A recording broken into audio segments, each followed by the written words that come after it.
ये हमारा चावल का छिलका है जिसको हम राइस हस्क बोलते हैं। अब हमने मशीन स्टार्ट कर दी है और हम आपको बता रहे हैं कि हमने किस तरह से माल डालना है और ये किस तरह से आपका माल निकलेगा। 8 से 12% वाला मॉइस्चर वाला मटेरियल डाला जिसको हमारे हीटर्स इंस्टेंटली ड्राई कर रहे हैं, 0% मॉइस्चर में लेके आ रहे हैं। और जो आपको ये स्मोक दिख रहा है, जो मॉइस्चर उड़ा, ये उसी चीज़ का धुआं है। जो फिनिश प्रोडक्ट है, जब हम इसको जलाएंगे तो ये स्मोकलेस होगा। किसी एग्रीकल्चर वेस्ट से बायोकोल में कन्वर्ट करके आम कोयले का रिप्लेसमेंट बनाना। तो मीन्स हम एक हिस्ट्री बनती हुई देख रहे हैं। हाँ जी। जो कि फ्यूचर बदलने वाली है। बिल्कुल बिल्कुल सर, बिल्कुल हार्ड है, इतना हार्ड मटेरियल है। बिल्कुल, ये बिल्कुल। इसको अगर हम जलाते हैं, हाँ जी, तो कोयले जितनी हीट प्रोड्यूस करेगा लेकिन स्मोक प्रोड्यूस नहीं करेगा। स्मोकलेस। इसको ग्रेन मॉइस्चर मीटर बोलते हैं। इससे आप किसी भी मटेरियल का मॉइस्चर चेक कर सकते हो। ये दुनिया की पहली मशीन है जिसमें बनता है बायोकोल विद द होल। कोई भी बिजनेस अगर हम करते हैं, हम मान के चलते हैं कि उसके अंदर मिनिमम 15 से 20% अगर मार्जिन आपको मिलता है तो एक अच्छा बिजनेस माना जाता है जी। और इसके अंदर आप 40% से ज्यादा का मार्जिन निकाल के दे रहे हैं। बहुत ही बढ़िया, बहुत ही बढ़िया। अब ये बायोकोल बन रहा है, छोटी मोटी चीज नहीं है बायोकोल बनाना। बिल्कुल। अगर वही मशीन मैंने छोटे रूप में बना दी, उससे हमारी टेंडेंसी और बढ़ गई और हमारी मशीन सस्ती बन गई। बिल्कुल, मतलब कॉस्ट इफेक्टिव भी और प्रोडक्ट भी उससे बेटर। बिल्कुल। तो ये तो बहुत बढ़िया इन्वेंशन हो गया। जी जी जी जी। Very good.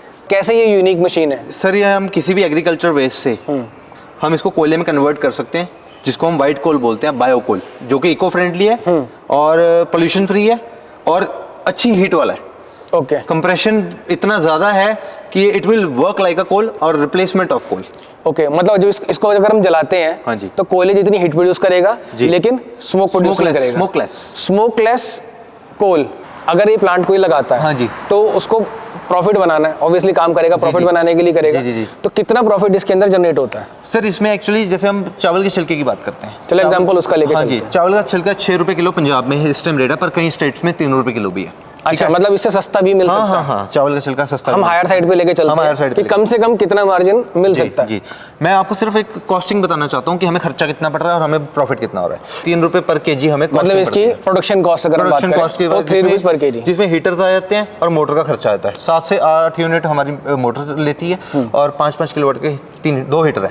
ठीक है। मोटर के आरपीएम भी कम है, उस वजह से मोटर लोड भी कम लेती है।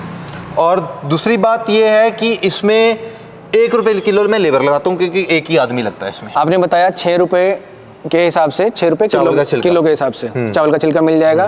3 रुपए प्रोडक्शन कॉस्ट आ जाएगी, 1 रुपए आपका लेबर कॉस्ट लगेगी। 10 रुपए 9 और 1 10 10 रुपए पे अगर मैं मार्जिन की बात करूं तो ये मार्केट में किस हिसाब से बिकता है? 14 रुपए पर केजी। 14 रुपए पर किलो, यानी कि 40% से ज्यादा का मार्जिन आपने निकाल दिया। आप ये लगा लो, आम कोयला क्या रेट है?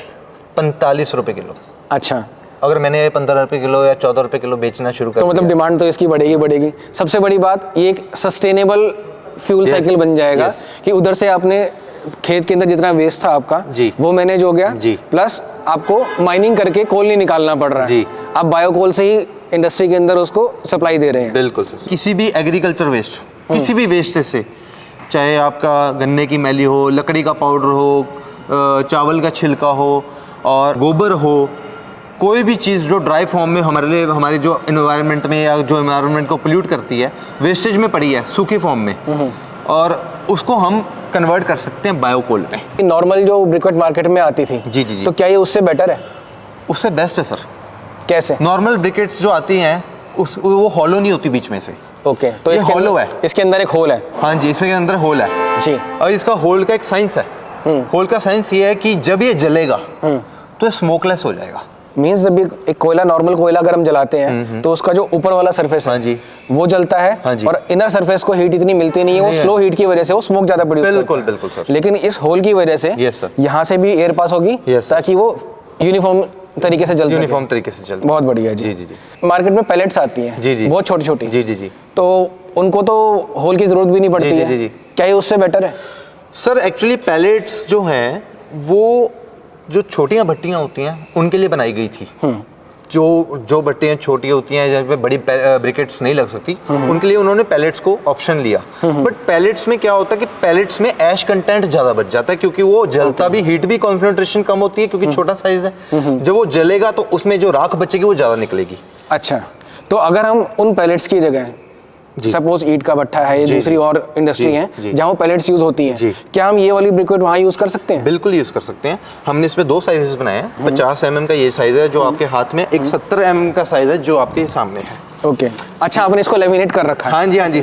जितने भी बड़े कमर्शियल एरियाज हैं, बॉयलर्स हैं, इंडस्ट्रियल के जो बॉयलर्स हैं या ईंट के भट्टे हैं और होटलों के तंदूर हैं जहाँ पे बड़ा कोयला लगता था, वहाँ पे तो हम ये साइज़ लगाते हैं। पर जैसे आपने पैलेट के ऑप्शन बताई, जहाँ पे जिनकी भट्टियाँ छोटी हैं वो इनके छोटे छोटे पीसेस करके पैलेट्स का रिप्लेसमेंट में ये लगा सकते हैं 50 mm की पे। अच्छा, तो इसको तोड़ना क्या आसान है? वेट तो इसका काफ़ी ज़्यादा लग रहा है, स्ट्रॉन्ग भी अच्छा लग रहा है। सर ये एग्रीकल्चर वेस्ट को ऊपर की लेयर को गर्म करके इतना हार्ड बना दिया है कि ये एक कोयले की फॉर्म ले ली है इसने, और हीटिंग पावर इसकी बढ़ जाएगी। तो इसको अगर हम कंपेयर करें, एक गो कास्ट आती है, हमारी पुराने वीडियो में हमने बताया था कि एक गो कास्ट मशीन है हमारी, ठीक है ना? तो उस गो कास्ट मशीन में से निकलती है गोबर से बनी हुई लकड़ी, और ये जो लकड़ी है, लकड़ी का या कोयला का है, तो दोनों में क्या डिफरेंस आ जाता है? सर अगर हम गो कास्ट की बात करते हैं, गो कास्ट हमने एक चीज बनाई थी जो हमने उपले का रिप्लेसमेंट बनाया था जी। हमने उसको रॉड शेप दे दी और वो धार्मिक जगहों के लिए कामयाब है। बट जब हम कमर्शियल जगह की बात करते हैं, इंडस्ट्रियल यूज करते हैं, तो वहाँ पे हीट बहुत मैटर करती है and they want the replacement of coal. Generally अभी लोग लकड़ी के बजाय कोल का रिप्लेसमेंट चाहिए, तो ये आपका कोल का रिप्लेसमेंट है। पहले हम लकड़ी बनाते थे, आज हम कोयला बना रहे हैं। आपने बताया था कि इसको हमने बिना किसी एडिटिव के, बिना किसी बाइंडर के इसको बाइंड किया है। तो जो ये वीडियो देख रहे हैं वो जानना चाहेंगे कि बिना किसी बाइंडर के ये बाइंड हुआ कैसे है, तो इसके पीछे साइंस क्या है। जितने भी लिविंग सेल्स होते हैं, यानी कि जो बायोऑर्गेनिक मटेरियल होता है, उसमें कहीं ना कहीं हर उनके सेल्स के अंदर लिग्निन प्रेजेंट होता है, जो कि इतनी हाई हीट के कारण ऊज आउट होके, यानी कि वो बाहर निकल के आता है और एक लिक्विड की फॉर्म बना देता है, एक तरह की गम टाइप कंसिस्टेंसी हो जाती है। वो लिग्निन इस प्रोडक्ट को इतनी सॉलिड तरीके से बाइंड कर देता है कि आपको किसी अलग बाइंडर की जरूरत नहीं पड़ती है जी। और इसकी हार्डनेस की अगर हम बात करते हैं, इसको तोड़ के देखें एक बार, क्या स्ट्रेंथ है? स्ट्रेंथ तो पूरी है, मतलब लगा इसके अंदर की जान लगी है तोड़ने में, ऐसा नहीं कि बस मतलब इसको यूं अगर कोई हिला रहा है नहीं तो ये टूटने वाला मटेरियल नहीं है। जैसे अगर गो कास्ट की बात करें तो उससे काफी ज्यादा स्ट्रेंथ इसके अंदर, काफी ज्यादा स्ट्रेंथ है, बिल्कुल हार्ड है, इतना हार्ड मटेरियल है। ये हमारी मशीन में 30 HP की मोटर है क्रम्पटन ग्रीव्स की, और इसमें ये ड्यूल मोटर है, फॉरवर्ड और रिवर्स दोनों चलती है।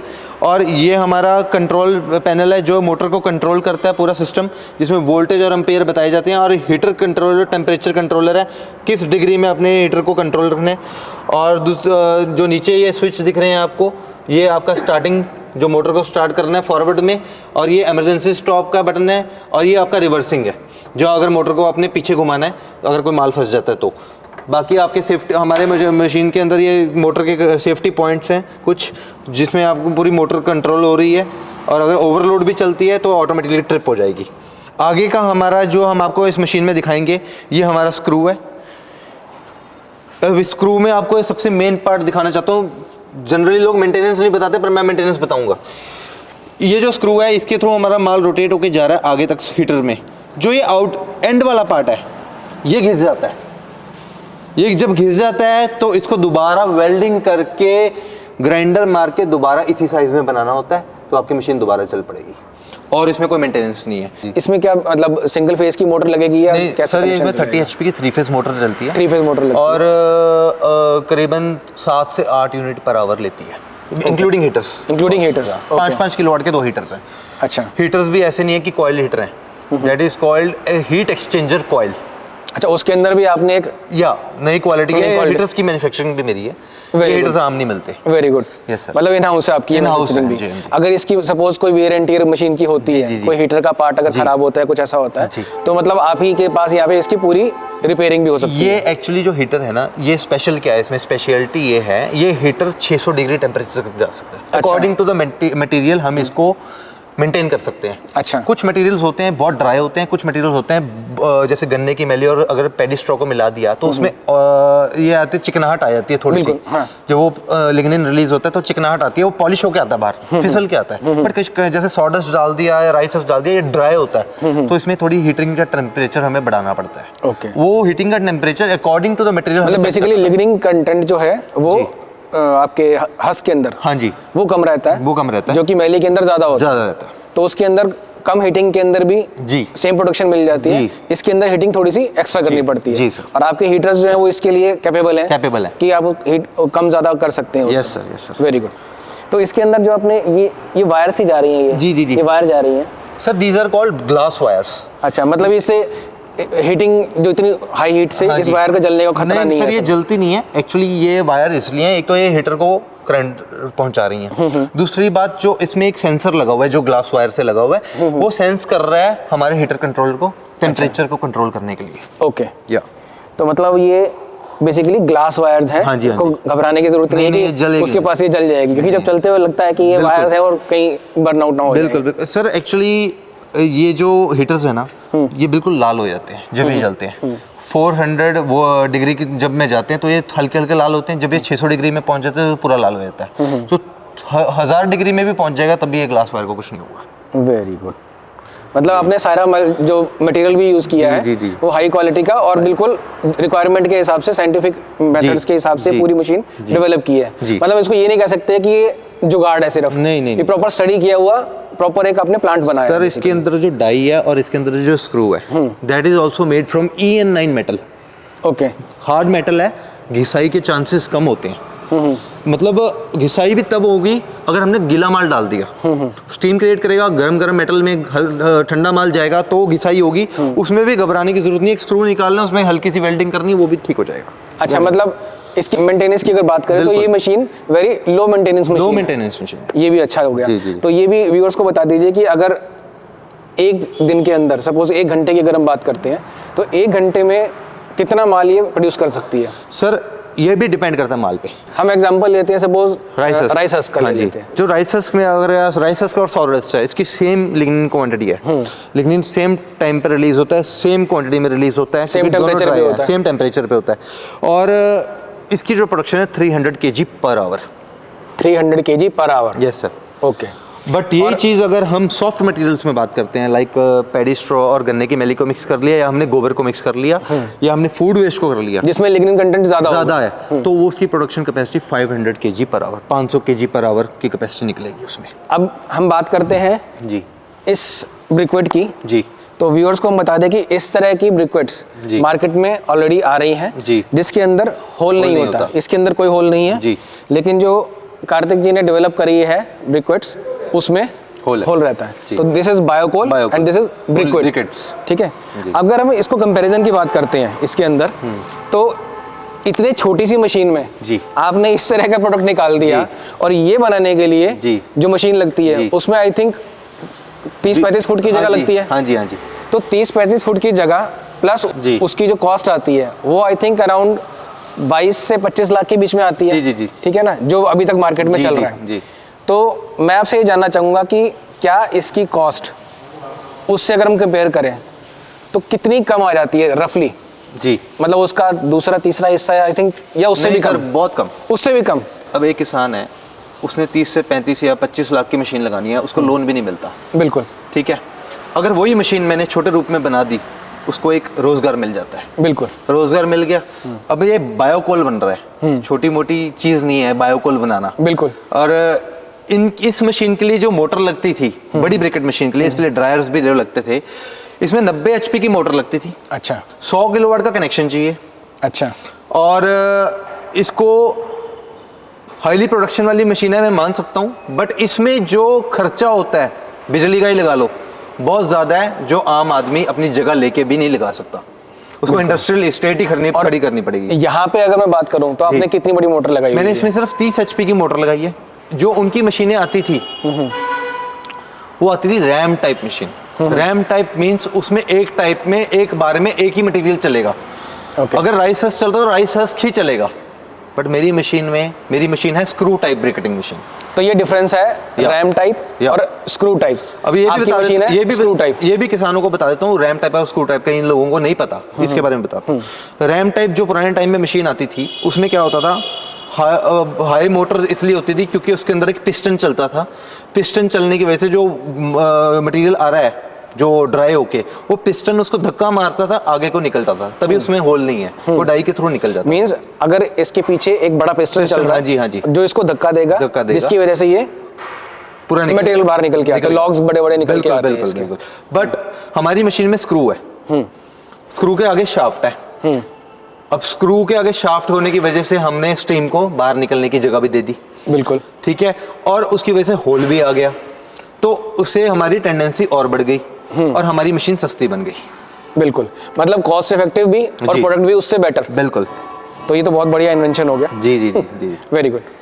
तो कार्तिक जी अब ये बताइए कि कौन कौन से ऐसे मटेरियल हैं जो हम इस मशीन के अंदर डाल के आपका ये जो ब्रिक्वेट है इस टाइप की या ब्लैक कोल जो बोले, ब्लैक कोल कैसे प्रोड्यूस कर सकते हैं? सर एक्चुअली इसमें मटेरियल की तो बेशुमार है हमारे पास ऑप्शंस। अच्छा, ऑप्शंस ये है कि गोबर से लेकर कोई भी एग्रीकल्चर वेस्ट तक, चावल का छिलका, गन्ने की मैली, पैडी स्ट्रॉ जो कि पंजाब में बहुत ज़्यादा है, और लकड़ी का पाउडर सॉडस्ट, और अपना एनिमल वेस्ट, काउ डंग हो गया, पोल्ट्री वेस्ट हो गया, और अपनी मतलब कोई भी ऑर्गेनिक मटेरियल, कोई भी ऑर्गेनिक मटेरियल जो वेस्ट मटेरियल है उसको आप कन्वर्ट करके बायोकोल बना सकते हैं। बस इसमें एक शर्त है, शर्त ये है कि जो भी मटेरियल हो उसका साइज 3 mm से लेकर 6 mm तक होना चाहिए। यानी कि अगर मैं इसकी मटेरियल की बात करूं, ये भी 4 mm है।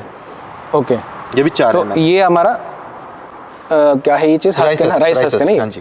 तो ये राइस हस्क है जी। तो इस राइस हस्क का जो साइज है वो 4 mm का है जी, और आपका जो फीडिंग होना चाहिए इसके लिए मटेरियल की वो 3 से 6 mm की होनी चाहिए। 6 mm नहीं, 3 से नीचे वाला भी हो सकता है, बट हमारा जो बेसिकली कहने का मतलब है कि 3 से नीचे वाला, जैसे पाउडर फॉर्म में ये पड़ा है अपना सॉडस्ट, सॉडस्ट एक प्लाई वाला होता है, एक बड़े आरे वाला होता है, वो मोटा होता है, एक पतला होता है। अगर पतला ज्यादा पाउडर फॉर्म में होगा, कोई भी मटेरियल हुआ, तो उसमें हाई लोड लगेगा मोटर का, और अगर हमने थोड़ा मोटा मटेरियल डाल दिया तो मोटर का लोड थोड़ा कम लगेगा, बस कहने का मतलब। ओके ओके, बहुत बढ़िया। और इसका जो मैं देख रहा हूँ बहुत ड्राई है ये। जी जी, तो क्या इसको ड्राई, क्या है इसका पैरामीटर है ड्राइनेस का? सर एक्चुअली जब हम कोई भी मटेरियल लेके आते हैं, मान लो अब आपके सामने ये मटेरियल पड़ा है, आप कहोगे ये ड्राई है, but this is not dry. इसमें काफ़ी कॉम्प्लिकेशंस होती हैं कहीं, क्योंकि अपने एनवायरनमेंट में कोई भी मटेरियल पड़ा है, जैसे खुले में पड़ा है, कोई भी मटेरियल पड़ा है, इसमें 20 to 25% मॉइस्चर होता है। हाँ, वो सराउंडिंग एरिया हमारे एनवायरनमेंट में। बट हमें जो मटेरियल इस मशीन में डालने के लिए चाहिए, दैट इज 8 to 12% मॉइस्चर। अब ये 8 to 12% मॉइस्चर अचीव कैसे करेंगे? इसके साथ हमने एक ड्राई एडिशन किया। वैसे तो जनरली लोगों को, काफ़ी लोगों को ड्राई मटेरियल मिल जाता है, गर्मियों के टाइम में दिक्कत नहीं आती, बट अब जैसे आजकल का मौसम है, सर्दियों का मौसम है, हमें एक बैकअप में एक ड्रायर लेना पड़ेगा। ओके, वो ड्रायर हम इसी फ्यूल से जलाएंगे जो हमारा ये कोयला निकला। मतलब यही जो आपने यहाँ बायोकोल बनाया जी, अलग से उसको एनर्जी देने की जरूरत नहीं है, इलेक्ट्रिसिटी सप्लाई की जरूरत नहीं है, नहीं, और इसी बायोकोल से आपका ये ड्रायर भी चल जाएगा। ड्रायर भी चल जाएगा। अब मैं उसमें ऑप्शंस बताता हूँ क्या क्या है। अब हम ये बायोकोल भी जला सकते हैं, हम उसमें हीटर्स भी लगा सकते हैं अगर इलेक्ट्रिसिटी अच्छी है हमारे पास, और हम उसमें गैस चूल्हा भी लगा सकते हैं। ओके, वैसे बेस्ट पार्ट तो ये है कि अगर पार्ट है जो भी इसकी वेस्टेज आ रही है, छोटे टुकड़े आ रहे हैं, उन्हीं से आप जला के और प्रोडक्शन ले सकते हैं। यस। और वैसे भी आपने बताया कि स्मोकलेस है, हाँ जी, तो उसमें कोई पॉल्यूशन भी होने वाला नहीं है। बिल्कुल बिल्कुल। तो बहुत और 25% वाले मॉइस्चर को अगर हम ड्रायर में डालते हैं, it takes around 15 to 20 minutes. कई लोगों के मन में ये सवाल आ रहा होगा कि हम मॉइस्चर को कैसे चेक कर सकते हैं किसी भी मटेरियल में। ये हमारा अमेज़ॉन से लाया गया एक मॉइस्चर मीटर है, जिसको ग्रेन मॉइस्चर मीटर बोलते हैं। इससे आप किसी भी मटेरियल का मॉइस्चर चेक कर सकते हो। जैसे कि अभी मैंने चावल का छिलका लाया, मैं चावल के छिलके को मैंने इसके साथ ये रॉड मिलती है, ये रॉड को मैं इसके अंदर डालूंगा तो ये बता देगा कि मेरा मॉइस्चर 18.5% है अभी इस टाइम पर। ये अभी अपना मटेरियल चलने लायक नहीं है मशीन में, क्योंकि हमें चाहिए 8 से 12% या 0%।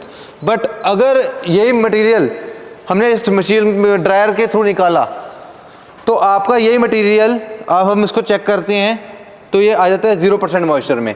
बट ये 0% मॉइस्चर हमने ड्रायर के बाद निकला है, पर जब तक ये माल आप मशीन में डालोगे अपने हवा में इतना मॉइस्चर तो होगा कि उसको 5% में ले आएगा और आपका माल बनने लायक हो जाएगा विद गुड फिनिशिंग। एक आपने मुझे, जब हम डिस्कस कर रहे थे तो आपने बताया कि गोबर को हम डायरेक्टली ड्रायर के अंदर नहीं डाल सकते हैं। हाँ जी। उसके लिए आपने क्या अरेंजमेंट किया हुआ है? सपोज फ्रेश गाय का गोबर या भैंस का गोबर इकट्ठा होकर हम ट्रॉली मंगवाते हैं, उसके अंदर मॉइस्चर कंटेंट ज़्यादा होता है। जी। तो क्या उस केस में डायरेक्टली आपका ड्रायर में ही जाएगा मटेरियल या कुछ और भी प्रोसेस लगेगा? हमने लास्ट वीडियो में एक डी वाटरिंग मशीन दिखाई थी। बिल्कुल दिखाई थी जो गोबर का सॉलिड लिक्विड सेपरेट कर देती है, गोबर का पानी अलग कर देती है, चूरा अलग कर देती है। जी।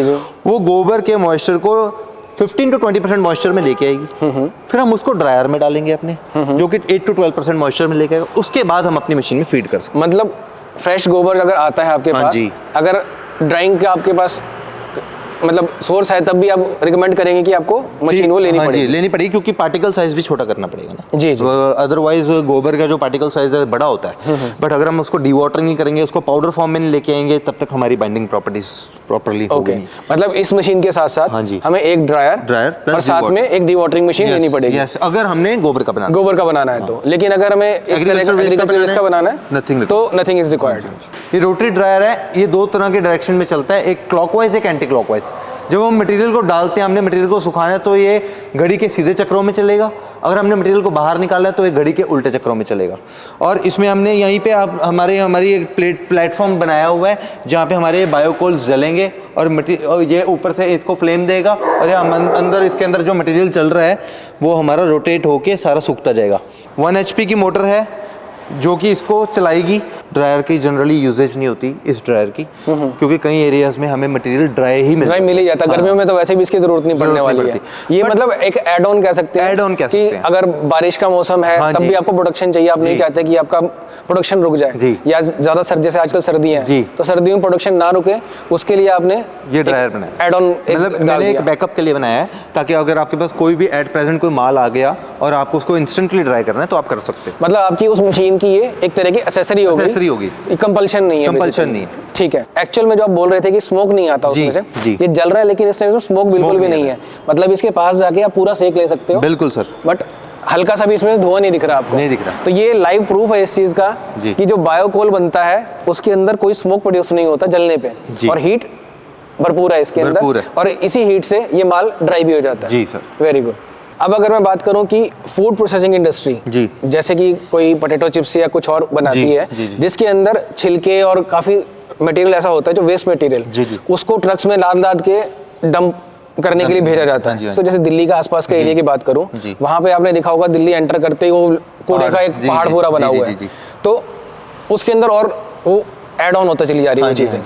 तो क्या आपकी ये मशीन उन इंडस्ट्रीज को भी कुछ कर सकती है? अगर हम सारा ऑर्गेनिक मटेरियल एक जगह इकट्ठा कर देते हैं और वहां पे ये मशीन लगा देते हैं, तो आई थिंक बहुत ज्यादा सर वहाँ पे एक चैलेंज बना हुआ है। वहाँ पे एक चैलेंज है, वहाँ पे एक चैलेंज ये है कि जनरली वैसे इतने बड़े प्लांट्स के पास क्रशर मशीन्स होती हैं, वो पार्टिकल साइज उसका छोटा करके तो हम इसमें इजीली इस मशीन में डाल सकते हैं। Then it is possible. मतलब सिर्फ एक ही चैलेंज है कि जो उसका पार्टिकल साइज बड़ा है, वो छोटे, छिलके विलके काफी बड़े साइज के होते हैं, उसको क्रशर में पहले क्रश करके इस मशीन के थ्रू हम इस तरह का बायोकोल बना सकते हैं। तो यानी कि अब हमें गवर्नमेंट से रिक्वेस्ट करनी पड़ेगी कि इस तरह के प्लांट को आप प्लीज इंस्टॉल करवाएं, ताकि ज्यादा से ज्यादा जो हमारा बायो वेस्ट है वो यूटिलाइज हो सके एज दीज बायोकोल्स।